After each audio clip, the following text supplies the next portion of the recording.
Et en fait, nous sommes devant un événement très important, un événement majeur, un événement historique au sens propre du mot. Un moment comme ça, à mon avis, il a besoin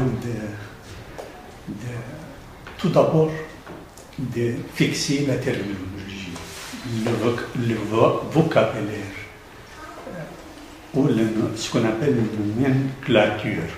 Parce qu'il y a des gens, par exemple, ils disent ce n'est pas une révolution ce qui se passe chez nous. Il y a des gens qui disent c'est la moitié révolution, c'est une révolution partielle.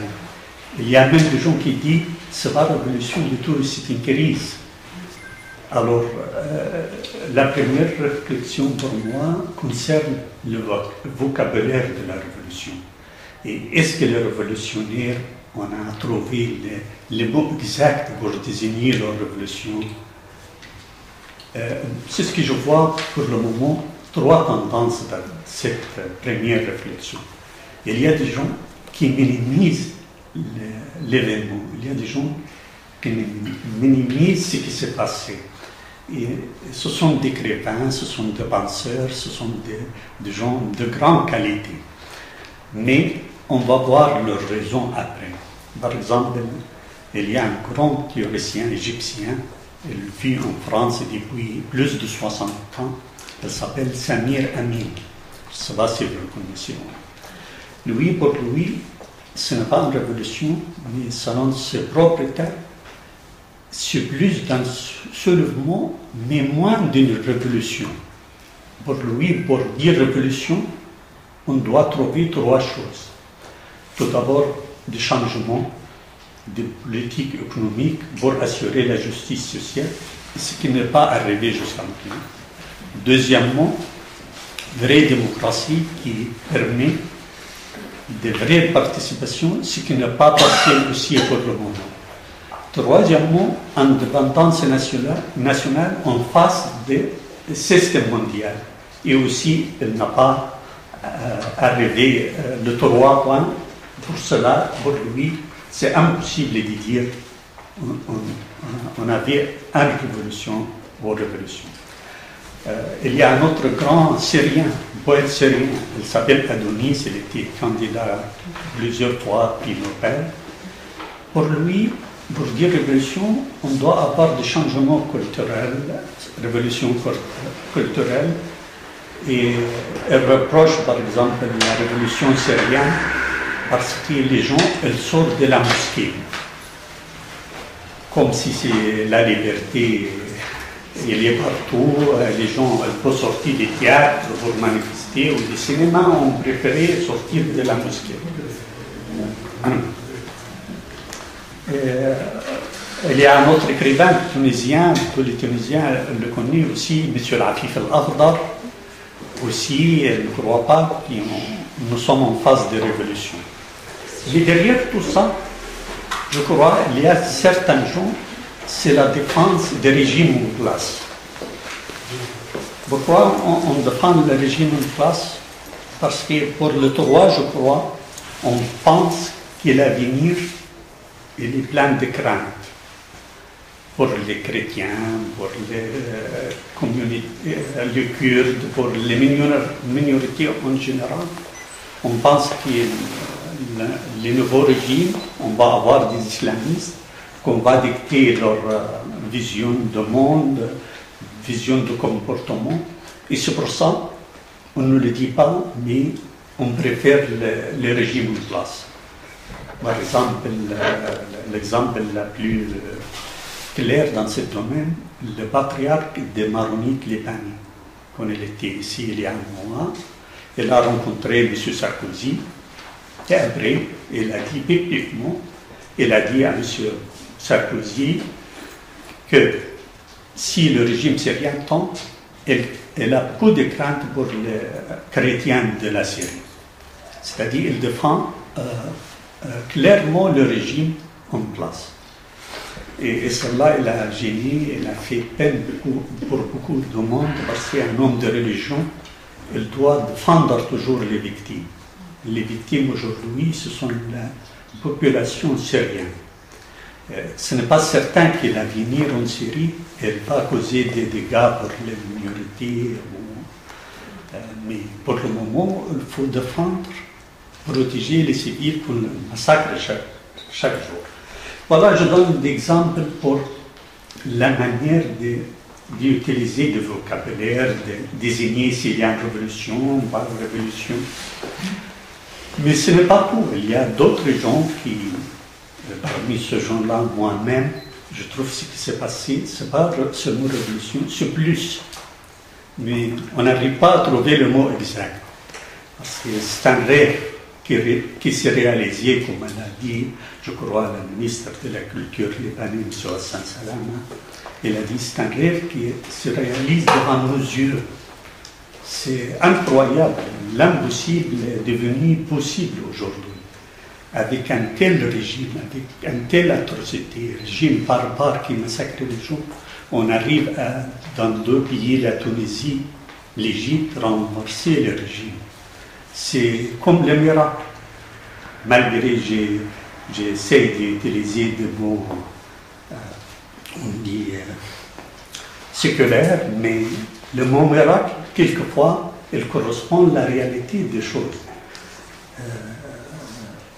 Ce qui s'est passé en Égypte, parce que je connais bien, et avec nous un cinéaste égyptien, il était avec moi, il a vu comment les décennistes en Égypte, personne ne croit qu'on peut renverser un régime basé sur un État policier avec des services de sécurité qui utilisent des méthodes à travers des années pour séparer les gens.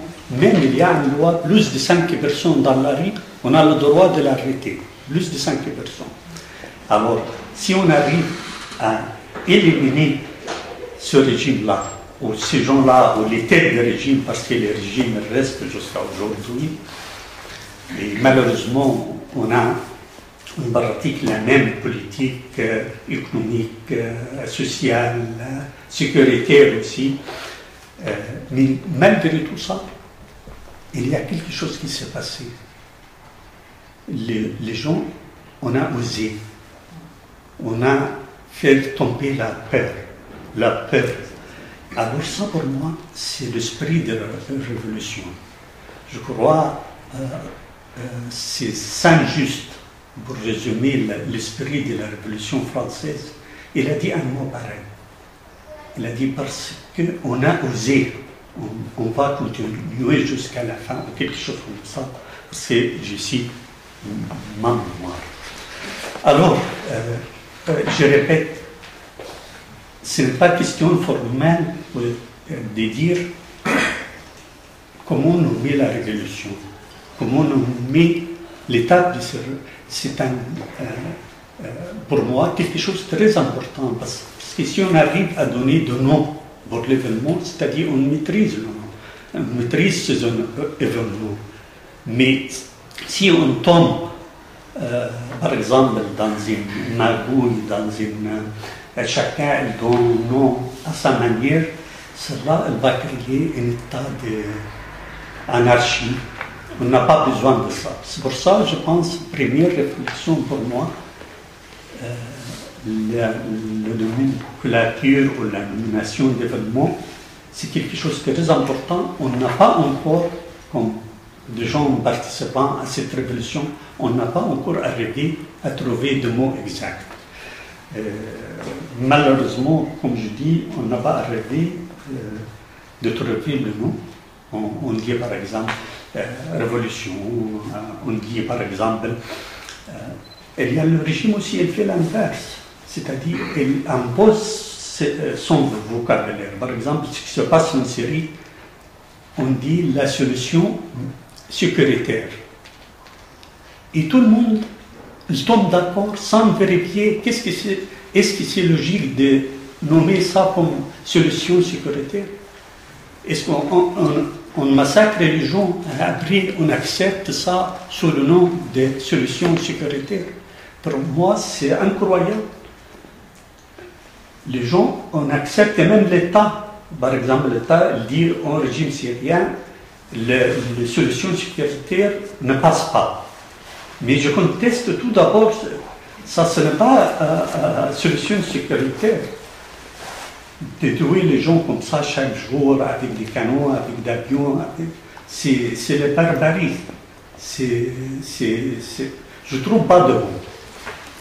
En tout cas, cette nomination d'événement, je crois, c'est Marc Bloch qu'elle a analysé bien dans son ouvrage majeur, qui s'appelle Apologie pour l'histoire.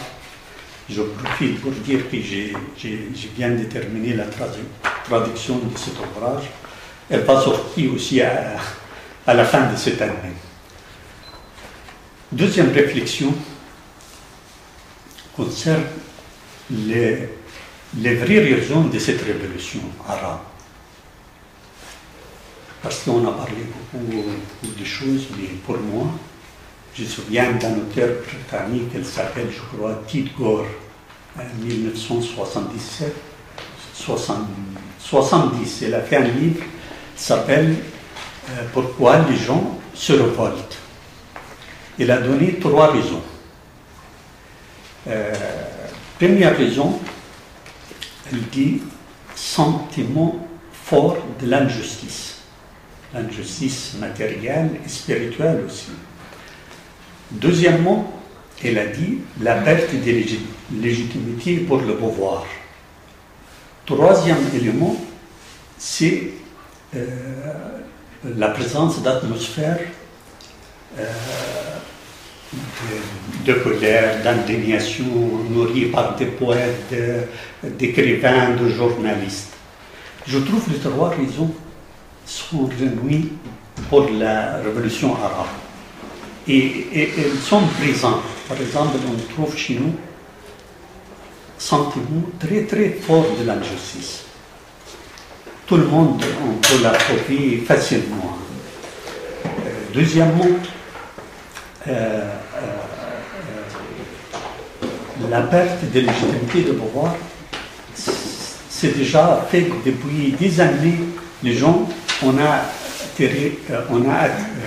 refusé le régime pour plusieurs raisons. Même, par exemple, les médias en Égypte, on a joué un rôle très important. Les médias à l'extérieur aussi.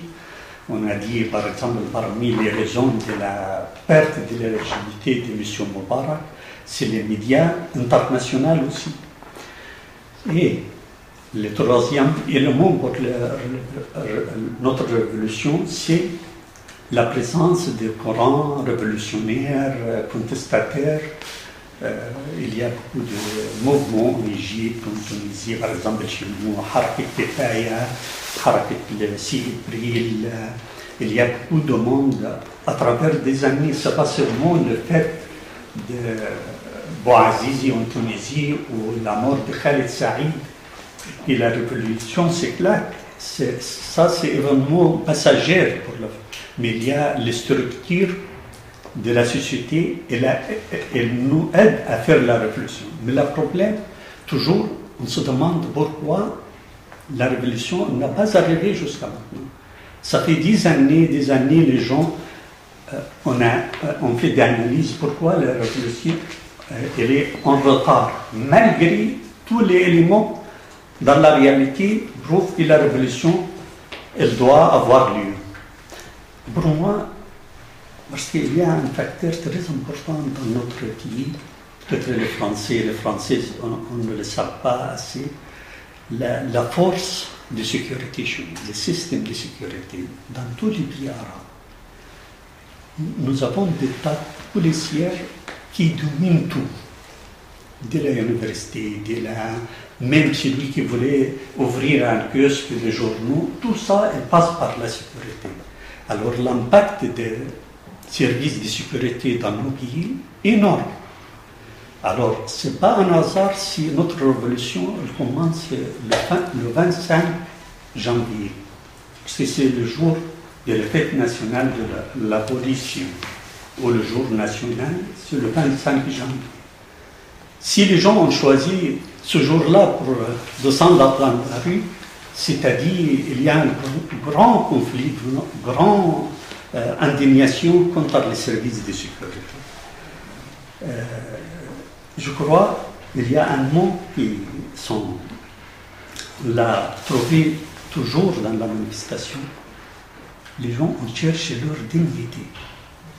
Parce qu'avec les humiliations, avec ce qui a fait les forces de sécurité dans le pays, les gens ils cherchent avant tout la dignité. Je me souviens d'un article d'un Américain, il s'appelle Friedman, c'est un grand journaliste. Il a mis le titre de son article, une phrase qu'il a prise de la bouche d'un manifestant, il dit « Je voulais être un homme ». C'est pas un homme, c'est un homme, c'est-à-dire avec toutes les charges qui existent dans le monde, avec sa dignité, avec sa liberté.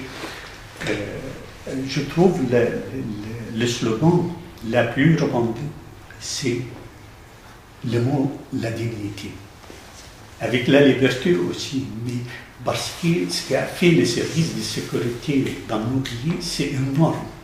Et jusqu'à maintenant, la politique, il y a beaucoup de gens qui sont morts. Ce n'est pas seulement dans les manifestations, dans la prison, on ne le sait pas. Même des gens d'opposition, elles sont morts, on ne le sait pas. Pour moi, la révolution, c'est de révéler la vérité. On n'a pas encore arrivé à ce moment-là. Parce que ce sont les gens qui ont fait ça, ce sont aussi les gens qui sont toujours en place, malheureusement.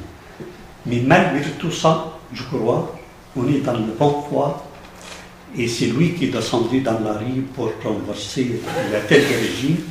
Elle va arriver à changer la politique existante maintenant, sécuritaire, économique aussi.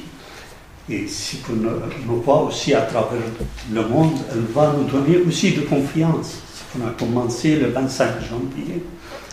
Contre l'État policier, contre la politique économique de la gouvernement. Ce qui se passe aujourd'hui, on nous donne confiance, on nous donne raison.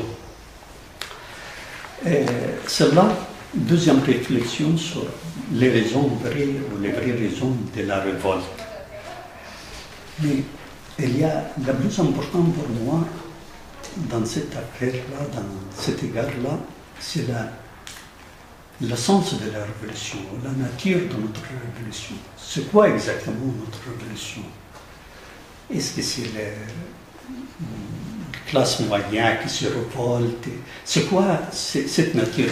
Moi, je parle d'un certain paradigme de révolution arabe, certains modèles de la révolution arabe. Pour moi, la révolution arabe, elle va lier la morale avec la politique. Parce que ce qui a poussé les gens à descendre dans la rue, c'est quelque chose. Peut-être François Freud, quand elle a écrit sur la Révolution française, elle a parlé sur le sentiment, l'état d'esprit des gens. Et cela, chez nous, je crois, avec notre tradition de protestation, elle a créé quelque chose de nouveau. Parce que moi, j'ai vu les gens dans la manifestation, leur esprit regarder dans les yeux. Ce n'est pas le modèle classique de la révolution, basé sur un mouvement idéologique avec un chef charismatique. Non. C'est comme les gens tous savent, c'est mouvement sans leadership, mais en même temps, il y a le leadership. C'est la conscience collective des gens. Par exemple, c'était comme un miracle. J'étais par exemple en place à Tahrir et j'ai dit une chose et je pense à une chose, mais tout le monde en même temps, on dit la même chose. C'est incroyable. Même si on chante, on veut chanter une chanson révolution, machin. Je pense dans ma tête et je trouve les gens le chantent. C'est-à-dire on est arrivé à un esprit collectif, aux consciences collectives basées sur l'éthique, sur certaines valeurs. C'est-à-dire la recherche de la dignité, c'est là qui pousse les gens à faire la révolution. Je crois cela, elle prouve, comme on dit, il y a un germe dans l'être humain, germe moral. On n'accepte pas la corruption. Je vis les gens, ils sont contents qu'on combattre la corruption, qu'on voulait être digne de la vie, qu'on voulait être humain. Tout ça, c'est là qui a fait l'esprit de cette révolution. Je crois que c'est différent de ce qui se passe dans d'autres révolutions. Peut-être, je pense spontanément, je pense sans préciser exactement, mais comme je dis au début, c'est une question de révolution, c'est une question d'esprit. C'est pas facile de donner des terminologies correctes. Mais je trouve qu'il y a beaucoup de conséquences à cette révolution. Ce n'est pas seulement ce qui se passe aujourd'hui, mais ce qu'on appelle soft power, c'est là qui existe aujourd'hui, c'est là qui prend la priorité en face de forces militaires, force douce, culture, morale, valeur. Elle varie bien dans la scène aujourd'hui. Et aussi, conséquence de cette révolution-là, on a toujours lié le pluralisme politique avec le pluralisme économique. Non, cette fois-là, il y a une certaine contradiction qu'on doit la résoudre. On ne peut pas lier les deux en même temps. Parce que le pluralisme politique et avec le pluralisme économique, on voit tout dans le capital européen, ce qui se passe, l'injustice sociale, le chômage augmente, la misère augmente, la dégradation, à cause de ce pluralisme économique. Et même la solution du pluralisme social, ça ne passe pas aujourd'hui. C'est pour ça, à mon avis, on voit maintenant tout ce qui se passe dans le monde aujourd'hui, dans 1000 villes, les gens ont tout ça dans la rue. Et aussi, la conséquence de cette révolution-là, ce qu'on appelle toujours le choc de la civilisation. Je crois il n'y a plus de crédibilité aujourd'hui pour parler des chocs de civilisation, comme avant. Et je vois des gens, par exemple en France, comme par exemple Huerta de Youssef Korbaj, dans leur livre Rendez-vous des civilisations. Et je crois mon ami l'a traduit en arabe, M. Khaled Romo est avec nous maintenant. Dès la première page du livre, il a dit le monde arabo-musulman est entré dans la modernité. À l'inverse de ce qu'on dit ici en général, l'islam, les machins, la femme, tout ça c'est non. Mais depuis des années, le monde arabo-musulman est entré dans la modernité et les gens qui essayent de monter des chocs de civilisation, machin, à mon avis, on ne trouve pas de chance après notre révolution. Et voilà quelques réflexions. Il y a beaucoup de réflexions, par exemple, quatrième réflexion sur la manière en Occident, comment on a perçu la révolution arabe en Occident. À mon avis, c'est une question très délicate, parce que pour moi, c'est incroyable cette réaction. Par exemple, si on parle d'État, on voit avec la révolution, tout d'abord, on a soutenu longuement les régimes dictatoriaux comme Ben Ali, comme Moubarak, comme les restes. On le soutient jusqu'à les derniers jours. Je viens par exemple de Mme Clinton. Avant la chute de Moubarak, il a dit le régime de Moubarak il est solide. Et après quelques jours, on fait l'apologie de. C'est ça l'état. Je ne peux pas dire plus. Vous savez tous contradiction d'État. Il y a aussi, on se tient le régime dictatorial, on l'a affaibli en même temps. Par exemple, à travers le Fonds monétaire international qui dicte ces lois, alors on va libérer les prix, alors les gens vont descendre de l'argent.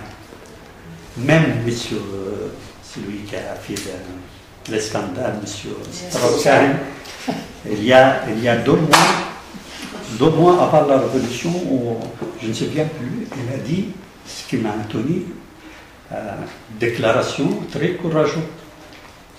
Quand il était le directeur de fonds, il a dit, nous, on affaiblit les régimes en place à travers notre politique, avec notre décret. Il a dit quelque chose comme ça. Alors, ça, c'est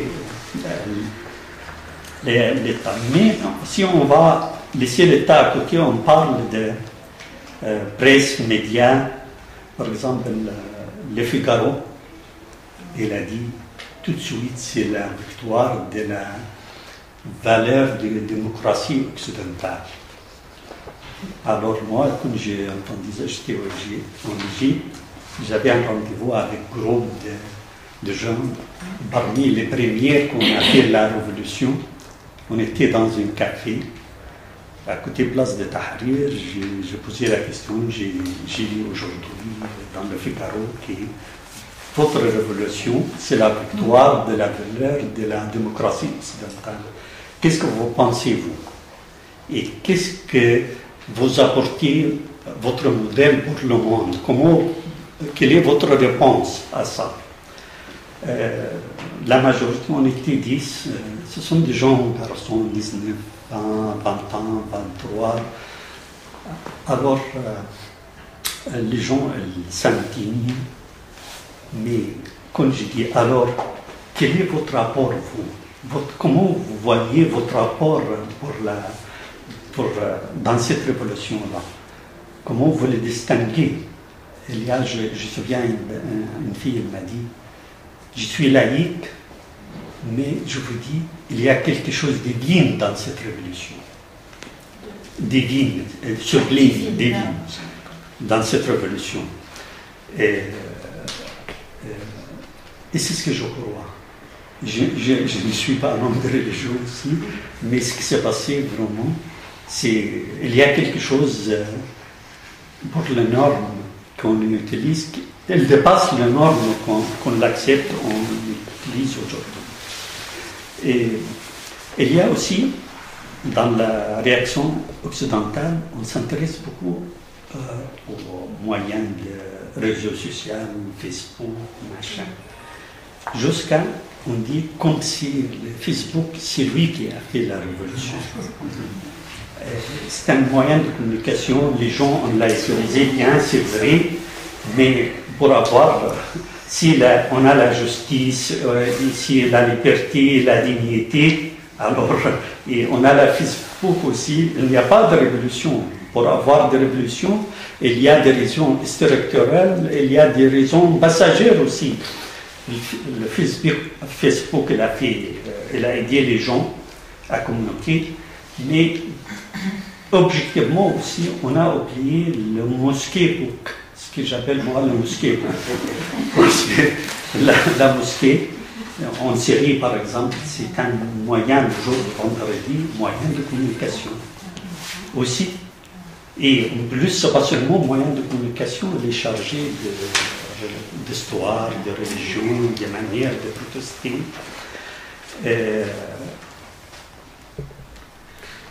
On s'intéresse aussi des gens dans la révolution, par exemple comme moi, René en Égypte, parce que ce monsieur-là travaille à Google. C'était le directeur des stations de Google. On s'intéresse beaucoup, comme si René il est monté dans l'écran, il a dit « Je ne suis pas un héros, ce n'est pas moi qui ai fait la révolution ». Elle avait raison, les gens le croyaient parce que ce jour-là, qui commençait la manifestation, dans leur tête, il n'y a pas de chute, la chute du régime, de renverser le régime, c'est simplement des manifestations. Mais quelquefois, comme on dit, l'événement, il dépasse ce qu'on le fabrique. Ce jour-là, jamais on n'a pas pensé qu'on va arriver à changer le régime à ce moment-là. Non, mais il y avait quand même la Tunisie avant, donc il y avait quand même... Oui, mais avec leur capacité, leur nombre, avec en face d'eux un état policier énorme avec ses appareils. Alors, je reviens aussi pour la manière en Occident de parler de la Révolution. Avec moi, en revue, elle présente ce que j'appelle lecture de l'extérieur de Vermont. Tout un monde de l'extérieur n'arrive pas à entrer dans l'événement. C'est la revue, elle s'appelle, après j'ai fait la sortie, même à travers l'illumination. Par exemple, elle parle les Méditerranéens arabes ou les sociétés de région, comme il n'existait pas de nom vrai pour ces sociétés-là. Après, elle dit les scènes de protestation dans la région, il est lié en grande partie avec l'extérieur, avec les pressions extérieures sur le régime. Ce n'est pas de quelque chose qui est de l'extérieur de la société qui monte, non, c'est... Et elle dit aussi, les sociétés civiles en Égypte ont joué un rôle très important dans la révolution à cause de leur liaison avec ce qui est international. Et après, ce n'est pas de l'exagération de dire Moubarak est choqué parce qu'il a perdu la bataille médiatique sur les scènes internationales, surtout après la bataille de Chumel. Et on dit aussi l'association de droits de l'homme a aidé à faire mondialisation pour cette région-là à travers leur application de la rhétorique des droits de l'homme, machin. Vous voyez tout ça de l'extérieur. Ce n'est pas de l'intérieur qui se produit l'événement.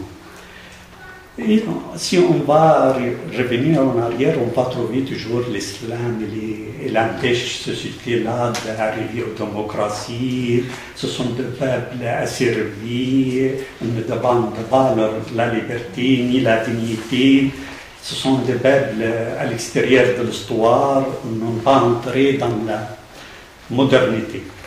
Mais malgré tout ça, il y a aussi des gens corrects ici. Mais ce n'est pas beaucoup, comme j'ai déjà indiqué, Emmanuel Todd et Youssef Korbat. Et je cite aussi un grand orientaliste, Jacques Berck. Je l'ai connu personnellement. La dernière rencontre avec lui, je lui ai demandé la question suivante. Pourquoi M. Berck a une telle charge de haine contre l'arabe, contre le musulman? Expliquez-moi, ce peuple-là, ce pays-là, ce sont misérables dans leur force, dans leur pays. On cherche l'aide des États-Unis. Selon la balance de force, nos pays ne représentent rien. Alors pourquoi, malgré tout ça, un tel haine contre notre région? Elle m'a regardé, elle m'a fixé dans les yeux. Un moment, je ne sais pas pourquoi, comme elle hésite à dire quelque chose, et après elle m'a dit, parce que la résistance chez vous, elle reste le foyer de résistance chez vous, de cet ordre mondial, elle reste encore, c'est pour ça. Je me souviens de cela, mais je me souviens aussi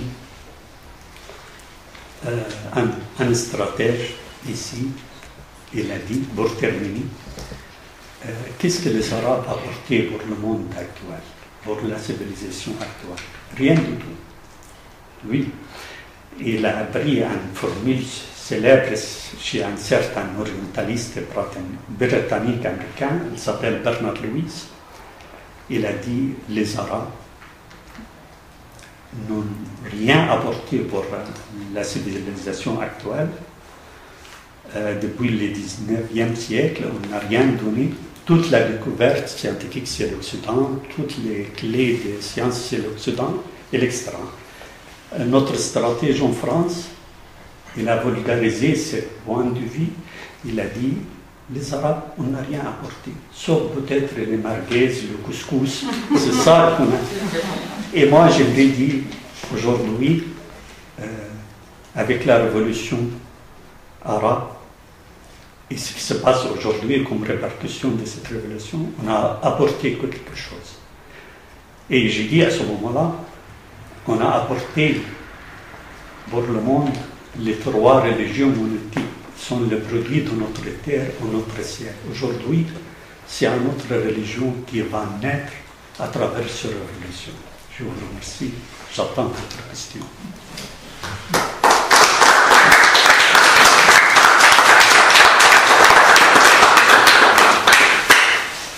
Un grand merci pour cela. Alors, à vous la parole. Donc, soit vous voulez qu'on intervienne peut-être en respectant le plan qu'il nous a proposé.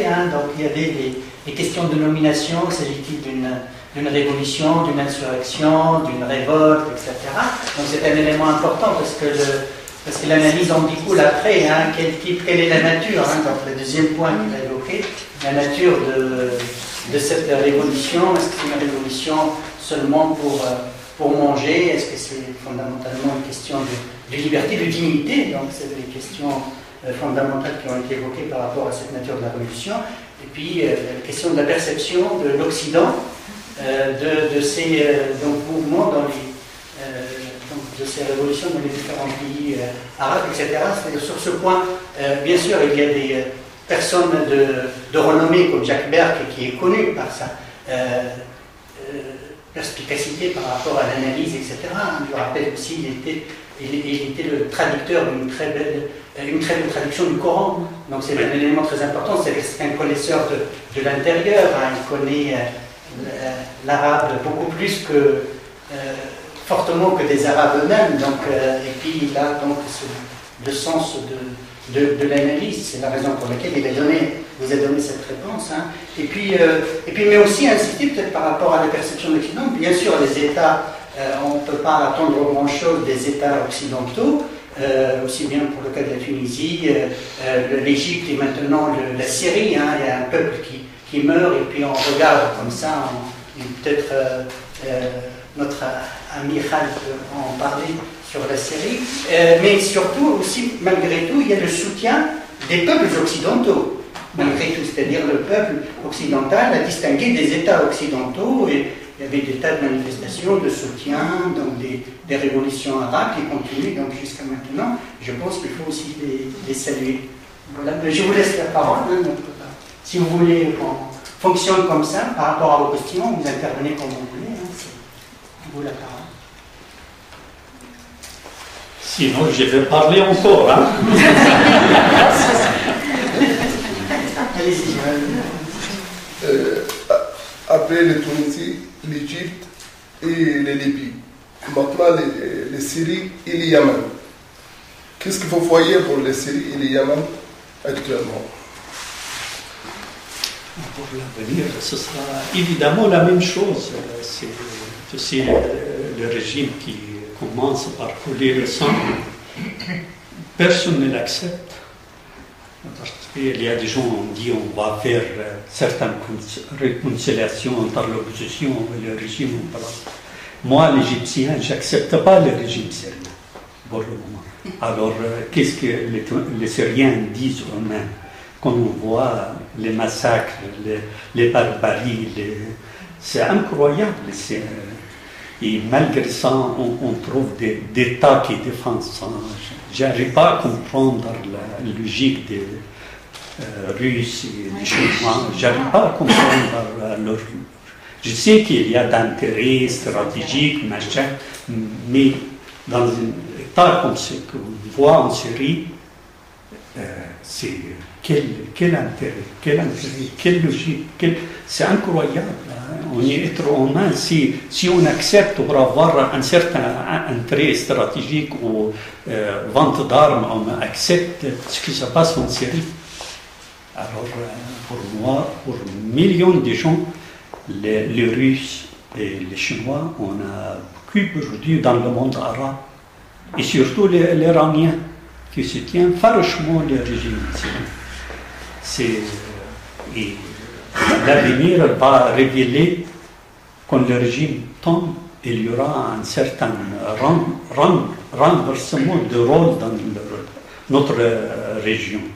Parce que ce qui se passe aujourd'hui, c'est inacceptable. C'est quelque chose... Même je me sens honte d'être arabe quand je vois des gens faire ça dans notre région. Des enfants, des femmes, des canons qui frappent des villages. Même les animaux, on a tué des animaux. On a vu des scènes incroyables, plusieurs, presque 15 ans des ânes comme ça, on l'a agrupé avec des mitrailleuses. Comme ça, les villageois connaîtraient bien, on aura le choc, on n'arrive pas à utiliser après leurs animaux. Si on arrive à cette brutalité-là, alors, et en plus, il y a des gens qui défendent ça, pour moi, c'est... Oui, madame. Oui, deux questions. En tant qu'occidental, on a du mal à comprendre, vous l'avez dit, l'expression arabe. Je pense, parce que je suis comme beaucoup d'ici, beaucoup de gens qui sont ici, on est passionnés, donc on est venu vous voir et on attend beaucoup d'éclairage. Je crois qu'on a du mal, même si on est à l'écoute du peuple arabe, on a du mal de comprendre ce qui a changé vraiment au quotidien. Oui. Il faudrait peut-être nous expliquer sur des choses très pratico-pratiques de la vie de tous les jours. Oui. Qu'est-ce qui a allumé cette force de dire je suis un être humain, un homme respectable? C'est la première chose. Deuxième chose, c'est aussi, mais peut-être vous voulez répondre à cette première chose et je pose la question après. C'est une question. Oui, comme vous voulez. Hein. Ah, d'accord. Il y a beaucoup de gens, en fait, on pose la même question. Qu'est-ce que ça a changé dans notre société aujourd'hui? Pour être honnête, il n'y a pas beaucoup de changements pour le moment. Sur le plan économique, social, sécuritaire, presque on pratique les mêmes politiques qu'avant. Mais il y a une chose qui a changé, et je suis certain. La conscience des gens est changée. Il y a un certain intérêt pour la politique, pour changer leur destin. Ça se répandit chez beaucoup de gens aujourd'hui. Les gens, comme je viens de citer la phrase de Saint-Just, les gens, on a osé. Et cela, pour moi, c'est capital. Parce que c'est une question de temps après. On va arriver. Mais avant, c'était impossible. Tout le monde arabe, les gens, on a un certain pessimisme, rien ne change. Partout, rien ne change. Ils ont le pouvoir, ils ont l'argent, rien. Mon ami, je crois, n'est pas là, le cinéaste, il a assisté avec moi à un débat en Égypte. La majorité des gens, on prend ce que je dis comme rêveur, comme quelqu'un romantique qui dit un derviche. Mais ce que je dis à ce moment-là n'a rien à voir avec la réalité, parce que les gens, on sait, comme je dis, combien il était fort les services de sécurité, leur manière de frapper, leur manière de diviser, leur manière même de créer opposition pour canaliser l'indignation. Et c'est là qu'on a créé un État, quelqu'un par exemple, il sort, il fait des critiques farouches contre le régime, et lui, c'est quelque chose fabriqué, monté, comme ça les gens, on sait où se tourne la violence, ou le colère, ou l'indignation des gens à travers l'opposition artificielle. Je me souviens, j'ai écrit un article, j'ai expliqué ce que je viens de dire, que notre opposition, c'est les fabriquer, c'est lié au service de sécurité. Le lendemain de cet article-là, il y a un grand communiste ici, dirigeant d'un parti communiste, il a lu l'article et m'a dit il faut tout de suite que tu écris un article demain à l'inverse, pour votre intérêt personnel.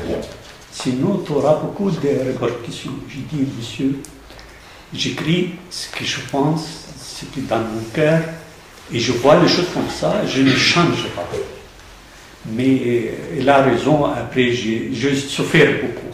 C'est pas le moment de raconter ça. Deuxième question. Deuxième question. Alors, on a une deuxième question, je voulais partager avec vous le sentiment que cette révolution elle est divine. Parce que justement, quand on sait l'oppression de ces peuples qui, même au sein de la famille, ne pouvaient pas parler de quelque chose, enfin, ne pouvaient pas critiquer la situation, au risque de se retrouver dans des cachots, il faut vraiment qu'il y ait quelque chose de divin pour qu'à un instant T, tout le cœur des hommes arrive à faire cette force. Et alors, du coup, moi, je me dis, j'assimile ça un peu à quelqu'un qu'on a oppressé, tout d'un coup, on a ouvert la cage, et les gens n'ont plus de repères. Et vous voyez, est-ce que c'est pas dangereux? Est-ce que les gens vont, avec la sagesse qu'ils ont gardée toutes ces années, qu'est-ce qui va se passer demain? Est-ce qu'on ne risque pas de perdre cette belle révolution? Est-ce qu'elle ne risque pas d'être détournée par quelqu'un? Oui, vous avez raison de poser la question parce qu'on le sent, tout le monde aussi, on s'inquiète. Qu'est-ce qui se passera demain? Ça dépend le mouvement, ça dépend de ce qu'on fait nous-mêmes. Ça dépend aussi de la sagesse des gens qui dirigent ce que j'appelle le nouveau paradigme de révolution arabe. Parce que l'ancien régime, il essaye par tous les moyens de détruire cette révolution-là. Vous voyez la semaine dernière la massacre devant la télé égyptienne. Il y a d'autres accidents aussi. Il n'a aucun but que le retour de l'ancien régime. On voulait installer à l'intérieur des gens que l'ancien régime, il était bien, on est trompé. Il faut que l'ancien régime revienne. Et cela, à mon avis, c'est fini, c'est jamais. Mais je m'inquiète aussi parce que chez nous, il y a des gens, on voulait rapidement aussi, et moi aussi, le changement. Mais on oublie la société. Par exemple, vous vous intéressez tous à ce qu'on appelle chez nous les discordes confessionnels intermusulmans et chrétiens. Mais il y a des problèmes qui ça fait des 40 ans, plus de 5 décennies, le problème il existe. C'est le destin. Je ne voulais pas justifier ce qui se passe, mais par exemple, mon quartier, en face de moi, une grande église, le quartier où j'habite au Caire, il est plein de corps. Alors, quand le jour de la prière, quand les gens sortent de l'église, normalement, calmement, tu sens comme s'il y a une manifestation, parce qu'il y a beaucoup de monde. Cette région-là a besoin au moins 4 ou 5 églises pour résorber toute la population. Mais quand on essaye, par exemple, on va ouvrir une église, mais les gens, normalement, les gens ne sont pas liés ni le pouvoir, ni le parti politique dans leur tête. Si on ouvre une église, comme on fait agression, comme quelque chose qui vient de l'extérieur, comme j'ai essayé, par exemple, personnellement, parler avec des gens. Je trouve des choses incroyables comme réponse, mais après, il y a un type, il a dit, ce monsieur-là, il vient de France. Comme ça, on n'écoute pas ce qu'ils disent. Mais je voulais dire ça, il y a des mentalités comme ça. Est-ce qu'on peut la changer aujourd'hui? Ça, c'est une question d'éducation. On a besoin de changer l'éducation, les mass médias. Il y a beaucoup de choses qui doivent changer afin d'avoir la citoyenneté. C'est-à-dire chaque femme, elle est responsable devant la loi. Mais chez nous, quelquefois, par exemple, il y a des crises, des problèmes, on a détruit l'église, Et comment résoudre ça? On arrive, monsieur, c'est lui qui a fait le problème avec celui-là dans une, on dit, science d'al-sit arabe, une science de réconciliation. Loin de loi. Les lois n'interviennent pas. On peut résoudre le problème comme ça. Mais c'est pour ça qu'elle continue. Mais avec la révolution, si on arrive, on va arriver à créer état de droit, je crois que tout ça c'est terminé vite, Inch'Allah. Il y a des provocations aussi. Ah oui, oui, oui. Mais il y a des gens dans leur intérêt de faire ça. Il y a une question de la Oui. Aïs et après Monique. Ahmad, merci beaucoup pour ton intervention.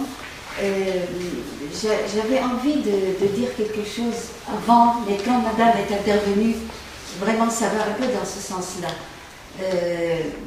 Parce que les révolutions ont fait éclater dans nos pays, donc moi je suis d'origine syrienne, ont fait éclater ce qui était pendant 50 ans sous une sorte de... Enfin, il y avait une sorte de chape de plomb. Oui.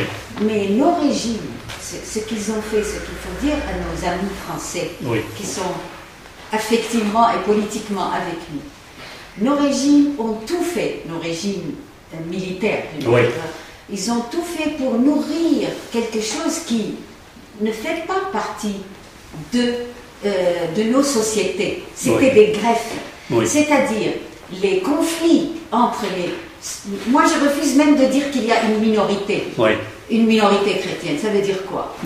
La Syrie, sans ses chrétiens, sans ses Arméniens, sans ses Kurdes, n'est pas la Syrie.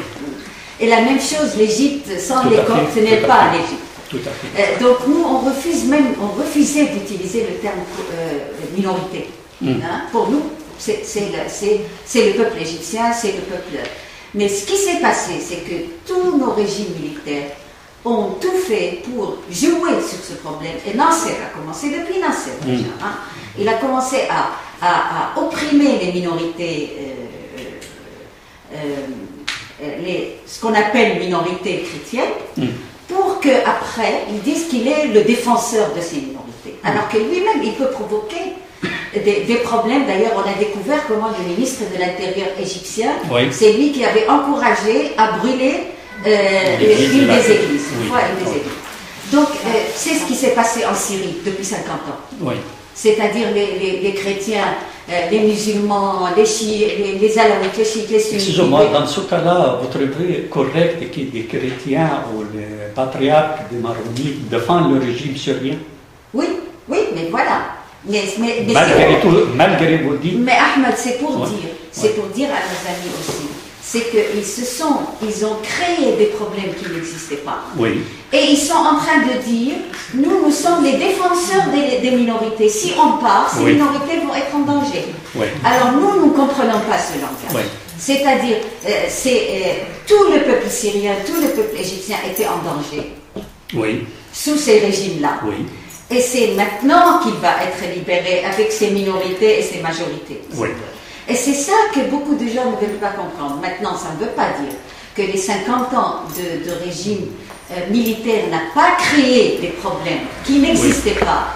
Et maintenant, il faut en parler d'une manière claire dans les démocraties. Et il faut vraiment mettre tout sur le tapis et dire voilà ce qu'a créé le régime de Moubarak, voilà ce qu'a créé le régime de Assad. Et maintenant, il faut parler de tout franchement. Et de démocratiser le pays, et ça c'est un travail à long terme. Mais en même temps, pour dire ce qui a changé, moi là je témoignais comme arabe et comme syrienne. Depuis la révolution tunisienne et depuis la révolution égyptienne, et même avec les Syriens, parce qu'on rencontre des Syriens qu'on n'a jamais rencontrés.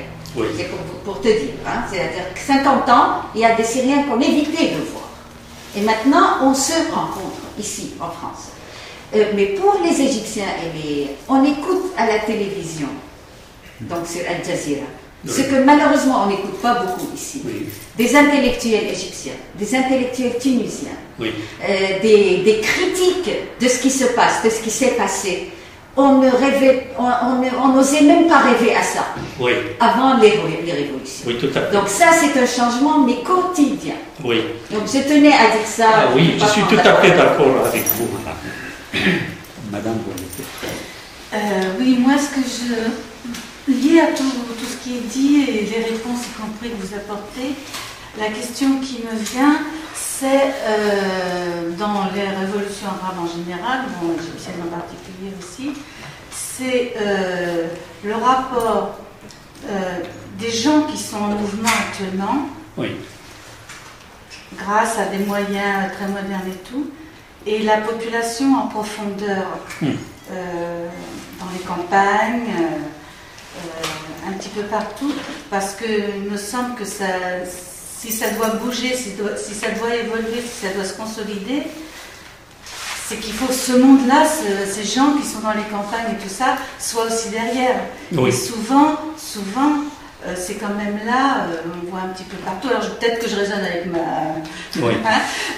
Mais souvent, justement, c'est dans ces gens qui sont dans les campagnes qu'on a le plus de gens qui continuent à avoir peur parce que, par exemple, là, l'autre fois, ils montraient aux informations les gens qui n'arrivent plus à vendre, enfin voilà, donc qui du coup se disaient, bon, ben au moins avant on vendait, enfin voilà, et donc est-ce que, voilà, ma question c'est, je pense que c'est parti peut-être d'une certaine couche de la population qui est justement ce qu'on a, nous on appelle peut-être les classes moyennes, les étudiants, tout ça, mais est-ce que ça s'étend vraiment parce que pour moi il me semble que c'est la seule façon que ça puisse vraiment durer et résister à tout, à tout ce que vous dites, des provocations il y en aura, enfin, forcément y compris avec les pouvoirs occidentaux si ça les arrange, enfin bon, voilà. Mais vous savez madame, ce gens-là qui vous décrit maintenant, c'est eux-mêmes qu'on a fait la révolution.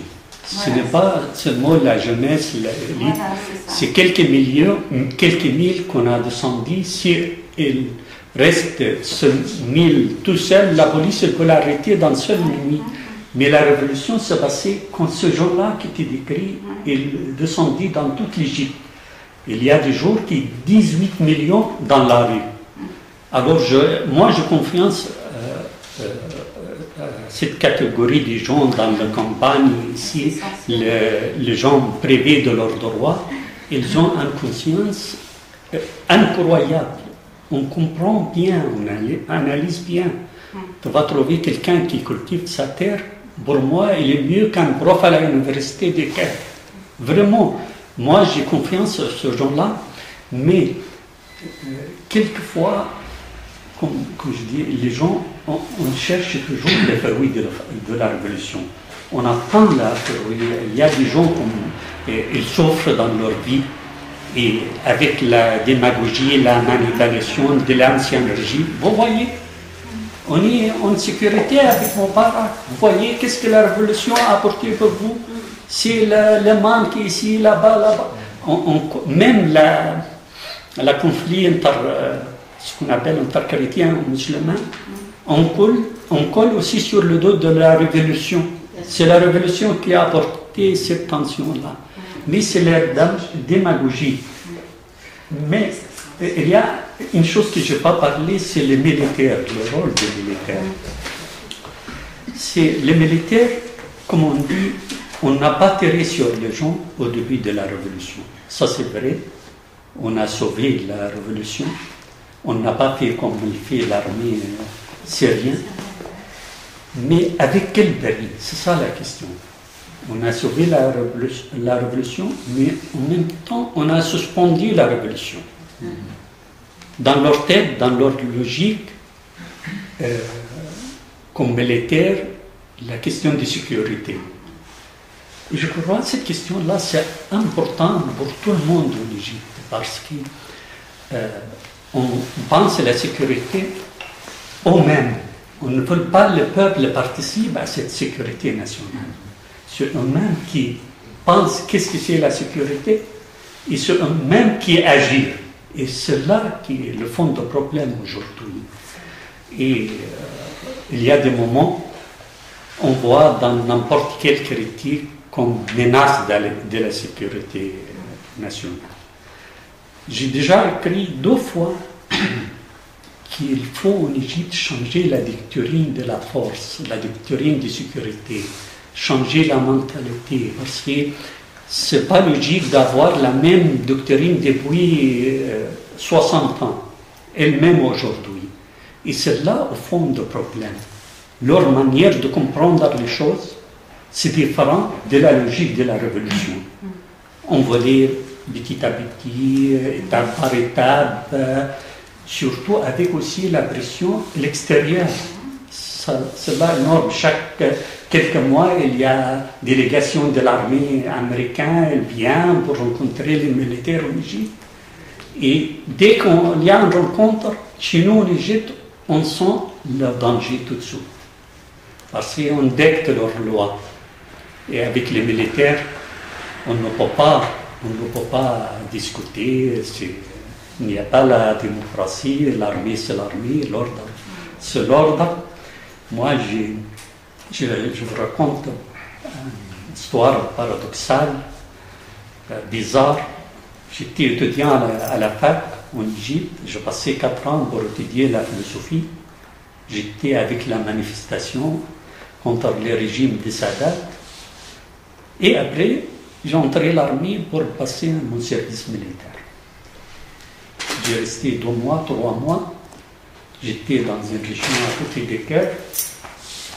C'est passé en Égypte à cause de Fonds monétaire international. Il a dicté à Sadat de libérer les prix, d'ouvrir le marché.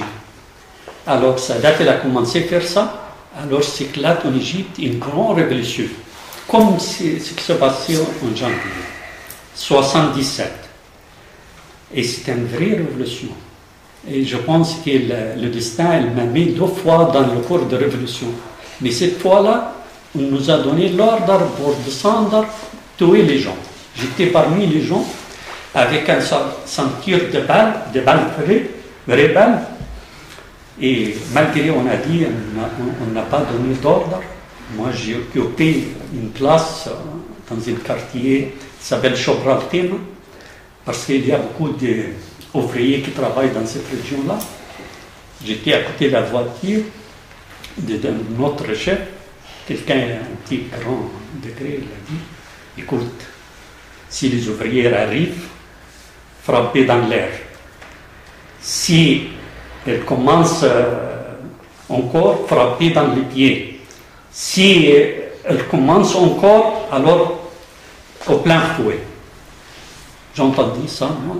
C'est lui qui, je pense, romantique, révolutionnaire, de prendre le peuple avec une ceinture de balles, et je dois utiliser ça pour tuer mes citoyens. C'est des moments, moi je les décris maintenant comme ça, avec calme, mais à ce moment-là, j'avais une certaine hystérie, je ne sais pas comment j'appelle ça, sauf j'étais sauvé par le destin aussi, j'étais au-dessus d'un meuble comme ça, et avec la casque, il y a une dame qui frappait, ça fait une demi-heure qu'elle frappe sur ma casque. Elle voulait savoir qu'est-ce qu'on fait ici, pourquoi on fait là. Et soudain, j'ai regardé, je lui ai dit, j'ai soif. Elle m'a apporté, Olla, je ne sais pas en français, qu'est-ce que je Ah oui, oui. Alors, oui. Et après, elle voulait savoir, la dame, moi, je lui ai dit, je voulais entrer dans les toilettes si possible. Elle m'a dit, viens. J'ai rentré, j'ai caché chez elle, comme ça j'ai épargné.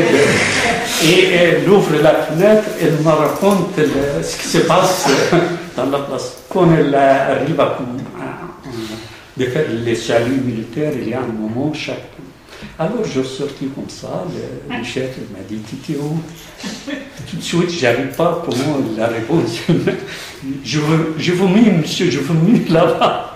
Comme ça, elle m'a dit, allez-y. Et c'est bien passé parce que c'était le premier jour, c'était difficile, incroyable. J'ai vu l'éclatement de couleur des gens égyptiens, comment on se regroupe. C'était même splendide. Mais la police aussi, surtout la police civile, des micropasses noirs comme ça, comme un poulet ou machin. Et c'est ça, les 77, mais mon rôle à cette révolution-là, je le garde dans mon livre. Si vous permettez, oui. Après je donne la parole à Ahmed, parce que j'ai quand même à la fois un soutien inconditionnel pour ce qui se passe, mais des interrogations, etc., précisément à propos du rôle de l'armée en Égypte, comme du rôle du gouvernement provisoire en Tunisie, comme du rôle du Conseil supérieur provisoire en Libye, etc. On a l'impression, c'est-à-dire c'est vrai, et vous avez bien fait, lorsque vous avez commencé l'analyse, de parler d'un certain nombre d'oppositions comme celle de Samir Amin ou de Afif Lakhdar, que je connais bien, ou de Adonis, etc. C'est-à-dire leur souci, c'est par rapport à ça, c'est-à-dire en fait, est-ce que les centres de décision concernant le fonctionnement de l'économie, concernant jusqu'où va la liberté d'expression, concernant tous les points, en fait, est-ce que les centres de décision ont changé ou continuent à être en Occident? Et il y a la crainte, lorsqu'on regarde par exemple pour le cas tunisien que je connais bien, que le Premier ministre provisoire, pourtant provisoire jusqu'au 23 octobre, va faire des contrats avec les Américains. Il a rencontré les Américains, il avait des contrats pour les dizaines d'années qui vont venir, etc. Ça montre, c'est-à-dire il y a une crainte que on ne parle pas précisément, ces auteurs ne parlent pas des révolutions parce qu'il n'y a pas, c'est-à-dire en fait, ça n'a pas été jusqu'au bout et qu'on est dans une situation vraiment provisoire où la révolution comme la contre-révolution peuvent effectivement l'emporter parce que les centres de décision sont restés toujours chez les mêmes personnes. Ils ont changé en Tunisie sur plus de centaines de partis qui ont été reconnus.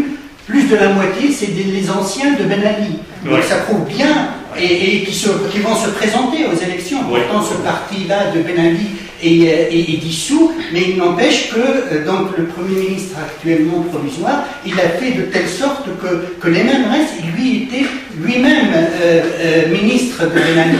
Le ministre de l'Intérieur, avec qui le peuple tunisien a un conflit réel, il est toujours là. Il est toujours là, et lui qui avait pris. Alors, par rapport à l'intervention de Monique aussi, je fais la jonction, c'est-à-dire par rapport à ce qu'on appelle le peuple, le petit peuple, etc. Il y a aussi une autre crainte pour moi, la fragilité par rapport au sentiment religieux. Vous avez entendu probablement parler de réaction vis-à-vis d'un film qui est passé dans une chaîne privée, Nesma, où effectivement des milliers et des milliers de gens qui sont descendus parce qu'on a personnalisé la figure de Dieu. Et alors que c'est un élément par rapport au souci du Tunisien moyen, c'est un élément mineur, il n'empêche que ça a pris une telle ampleur que le petit peuple, effectivement, il réagit plus par rapport à ses affects ou à ses questions identitaires que par rapport à ce que nous, peut-être intellectuels, considérons des vrais problèmes. Et que l'Égyptien moyen, ou le Tunisien moyen, ou le Syrien moyen va considérer que le plus important, c'est de s'exprimer, de pouvoir manger, etc. Alors que les soucis identitaires vont l'emporter. Et peut-être ce sont deux difficultés réelles de la révolution. Je suis d'accord avec vous, monsieur Wahid Allouche. Je sens qu'il y a un certain désir dans les capitales, dans le centre international, à Washington, à Paris, ici, là-bas, un désir de ralentir la révolution chez nous. On ne veut pas que la révolution, c'est bien, la révolution s'est passé quelque chose de folklorique, on a limogé les figures méchantes des sociétés, mais on ne veut pas que la révolution marche plus que ça, parce qu'on sait les répercussions. On sait que malgré ça, ce qui se passe aujourd'hui dans 1000 villes dans le monde, c'est lié à ce qui s'est passé. On pratique la même méthode, avec la même campagne dans la place, avec les mêmes slogans, sauf peut-être on ne demande pas directement de changement de régime en Occident. On dit changement de système financier, bancaire. Mais en fait, si on fait ça, on fait tomber le régime. Parce que ce régime, il est basé sur... Mais il y a, je voulais dire une chose pour M. Wahid Allouche concernant les gens qui prennent les décisions. Chez nous, c'est presque les mêmes, presque. Et en Occident, aux États-Unis, en Europe, ils ont, comme je viens de dire, ils ne veulent pas la révolution passe plus loin.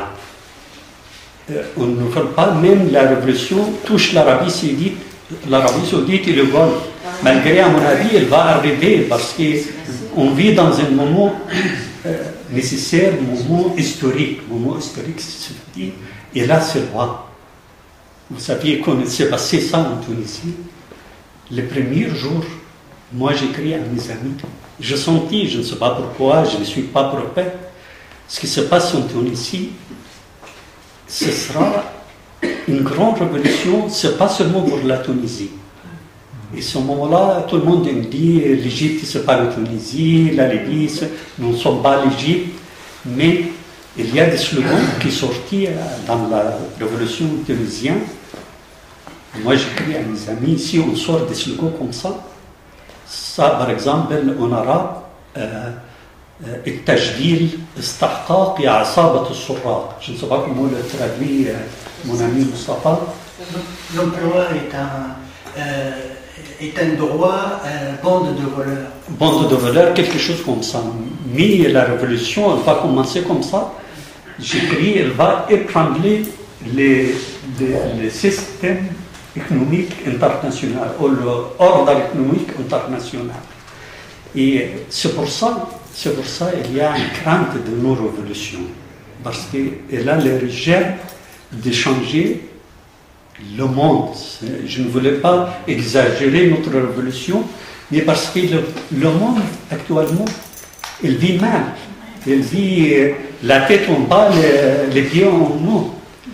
Et, par exemple, je me souviens, il y a des moments où même je suis à la France, parce que je vis ici depuis 32 ans, je crois, il y a un moment, je ne sais pas si c'était 1995 ou 6, quand le premier ministre c'était Alain Juppé.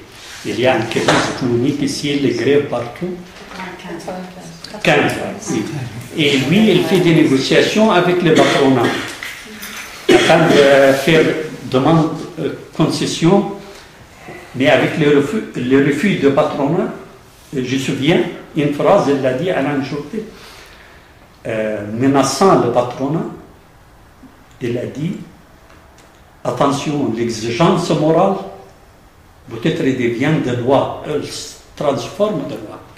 Cette phrase-là, je l'ai gardée dans ma tête. Je ne sais pas si je l'ai compris comme ça des paroles d'Alain Juppé, mais c'est ça le fond de la révolution chez nous. L'exigence morale fait la révolution. Si on n'accepte pas l'injustice, on cherche la dignité, on cherche certains principes moraux, on va l'appliquer dans la réalité. C'est ça le secret de notre révolution et c'est cela le secret de son succès jusqu'à maintenant. Et c'est pour ça, cette optique-là, elle va créer un nouveau paradigme, un nouveau modèle de révolution. Et c'est ce qu'on voit aujourd'hui. On va voir. Oui. Allez. Je me lève pour te voir. Aujourd'hui, on aurait été plus nombreux s'il n'y avait pas eu les journées des invités. Moi, j'ai vu honnêtement diffuser les deux invitations, celle de Wahid et vraiment celle des amis parisiens qui partout, à divers moments de journée, vont manifester, chanter, danser jusqu'à fin d'année à différents points de Paris et d'autres villes de France. Ce qui prouve ce que notre ami Ahmed vient de dire, sans oublier qu'Obama avait dit à des étudiants dans le Wisconsin, le nord des États-Unis, qui protestaient contre certaines mesures prises par le gouverneur, fait comme les jeunes égyptiens et tunisiens. Obama l'avait dit à l'époque. Oui. Mais bon, mais c'est pas pour... Sarkozy, il a dit qu'il faut changer le système financier international. Mais Ahmed, c'est ton adversaire politique qui reprend tes termes, ça veut dire que tu as raison.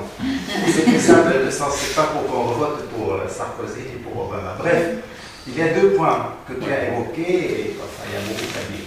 C'est comment les révolutions arabes sont perçues par l'Occident, et parlons de la France. C'est vrai qu'il y a une difficulté. Oui. Nous avons des concitoyens de souche qui ont l'esprit universel, il n'y a aucun problème. Et d'autres qui n'arrivent pas à concevoir l'égalité entre les membres de l'espèce humaine. Alors du coup, ils imaginent que l'occidental est né savant, découvreur, monteur sur la lune, démocrate, révolutionnaire, c'est-à-dire tout ce qui a de bien, et ils l'ont dans les gènes et depuis toujours. Oui. Ils oublient que la Révolution française a versé dans la terreur, que Napoléon Bonaparte a confisqué les idées de liberté et d'égalité entre les hommes, il a détruit l'Europe quand même, qu'il y a eu la Restauration, qu'il y a eu après de nouveau un empereur, Napoléon III, et que la France ne s'en est sortie qu'en 1870 après avoir été battue par l'Allemagne.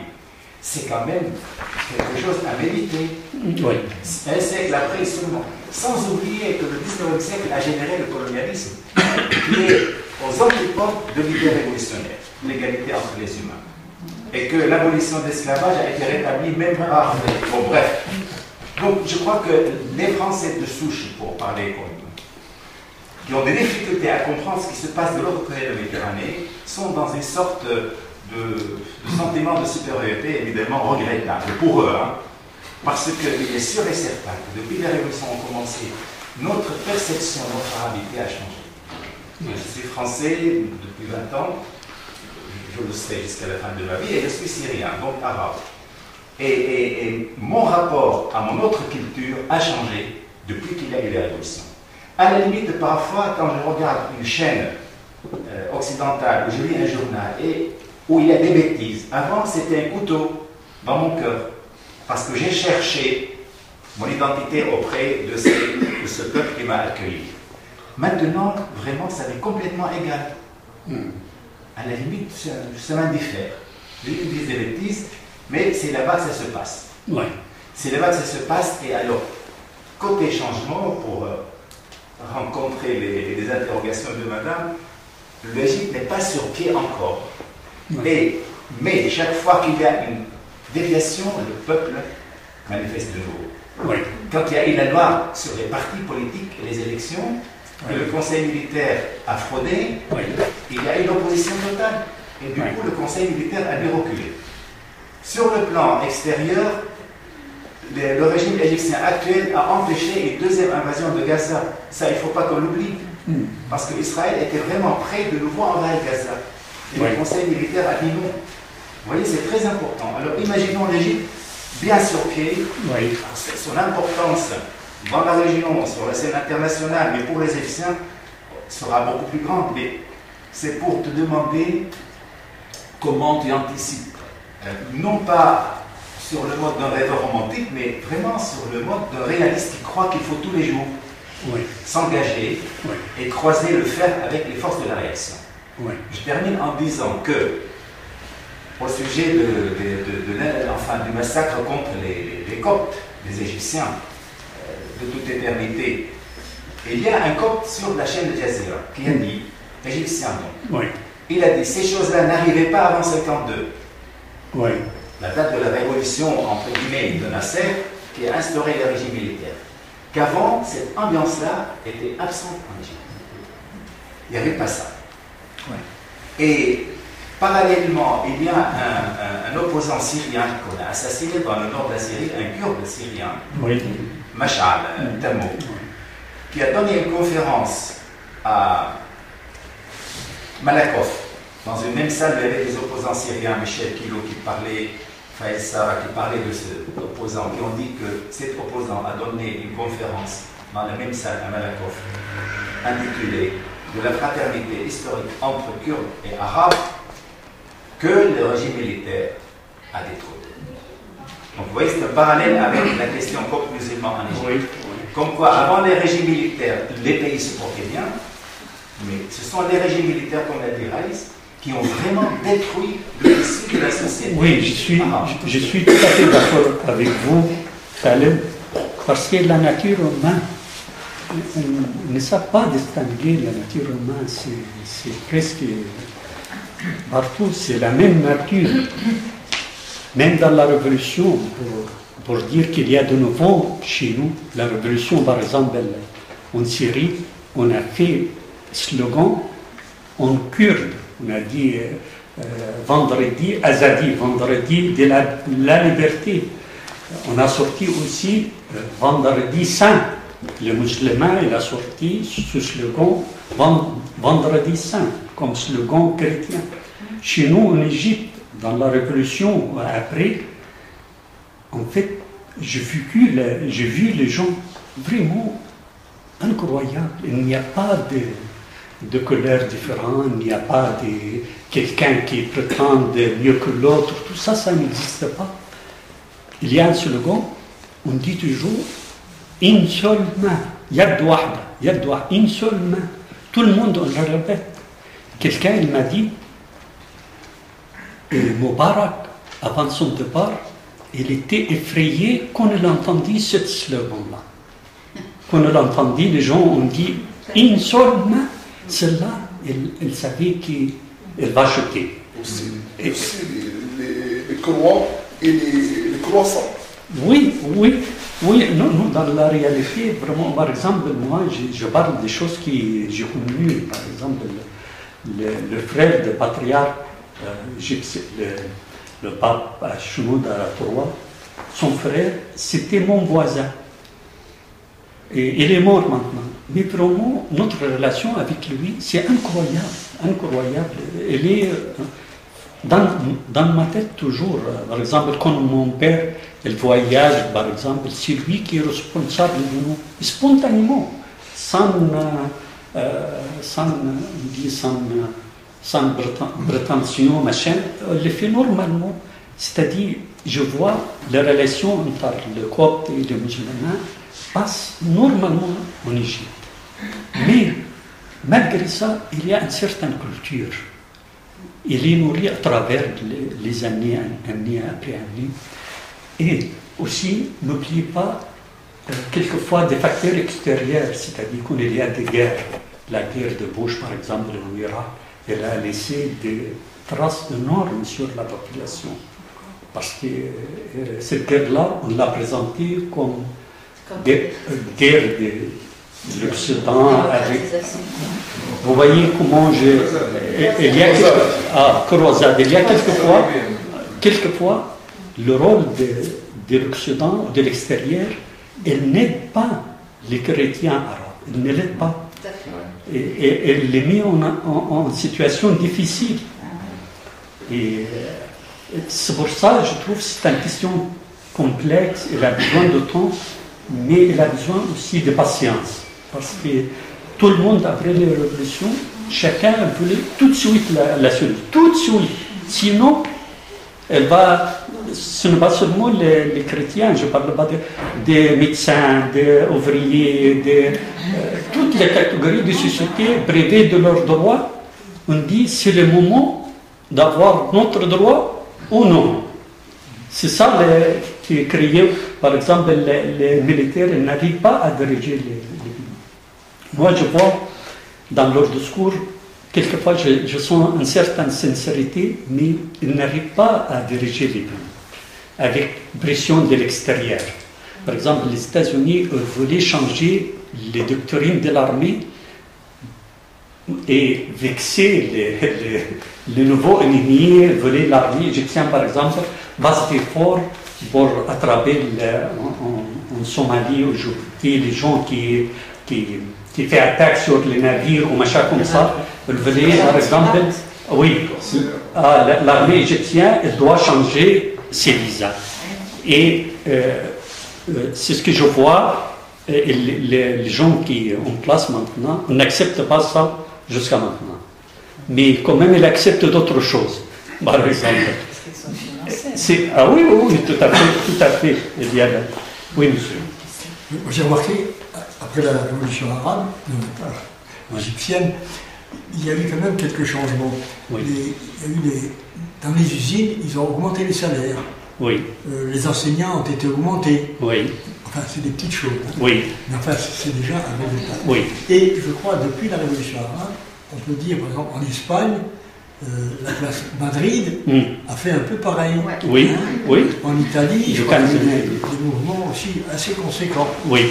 Jusqu'en Amérique, ils ont bouché occupé Wall Street. Oui. Hein, ce qui veut dire, et en Israël, on a vu l'exemple, où les gens sont descendus dans la rue, ils descendaient très peu. Oui. Là, oui. Je crois que ça a changé le monde.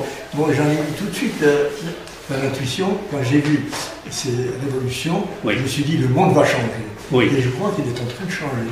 Oui. Lentement, mais il change. Oui, tout à fait. Je suis d'accord avec vous, monsieur. Tout à fait.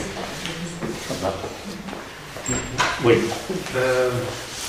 Vraiment, merci beaucoup tout ça, mais j'habite dans une oasis, mais peut-être c'est une question bête, mais j'aimerais savoir, est-ce qu'en Égypte, peut-être, ou dans tous les pays arabes, après la révolution, est-ce que c'est vrai qu'on pourra avoir une vraie démocratie ou pas? Parce que pour nous, quand même dans le désert, si on dit la démocratie, pendant Moubarak, pour faire croire au monde qu'il y aura la démocratie, tout ça, donc il y avait quand même des gens contre lui. Et c'est lui qui a créé ces gens-là pour faire croire au monde qu'on a la démocratie. Si on regarde quand même en Irak, les Américains sont partis en Irak au nom de la démocratie, mais jusqu'à maintenant, on ne trouve pas la démocratie en Irak. Oui, oui. Est-ce que maintenant, c'est pas en Égypte, mais dans tous les pays arabes, oui. Est-ce que c'est vrai qu'on pourra avoir la vraie démocratie sans accord, soi-disant américain, sans accord des pays de l'Europe, par exemple de la France? Est-ce que c'est vrai, par exemple, que la France avant n'était pas d'accord elle était contre les Américains quand elle était en Irak. Oui. Maintenant, c'est la France avec les Américains en Libye, par exemple. Oui. Est-ce que c'est vrai? C'est un soutien pour nous, dans tous les pays arabes, d'arriver à une vraie démocratie. Oui, oui. Vous savez, l'histoire de la vraie démocratie, ce n'est pas la revendication du monde arabe seulement. Ici, on demande la vraie démocratie. On vit occidentaux. Moi, ça fait 32 ans que je suis en France. C'est pareil, droite, gauche, et reste les mêmes, le chômage augmente, avec les deux partis, tous les problèmes, la dégradation du niveau de vie, par exemple à Londres, le budget pour les services publics est diminué, par exemple, médiathèque comme ça, c'est ferme à Londres. Vous voyez, il n'y a pas de vraie démocratie ici. C'est pour ça qu'il y a aujourd'hui, 15 octobre 2011, c'est un nouveau date, parce que les gens ont voulu renouveler leur participation dans la démocratie. La démocratie existant ici, les gens on sait maintenant que ce n'est pas la vraie démocratie. C'est la démocratie représentative, s'avérait fausse. Ce n'est pas réel. Ce sont des partis élus, droite, gauche, mais les problèmes restent pareils. Il n'y a pas assez de changements. Et si, par exemple, quand je suis arrivé ici, c'était Giscard d'Estaing, un homme de droit. Il est arrivé François Mitterrand, au début, il y a un certain mouvement, machin, après les capitaux, il fait fuite avec hystérie.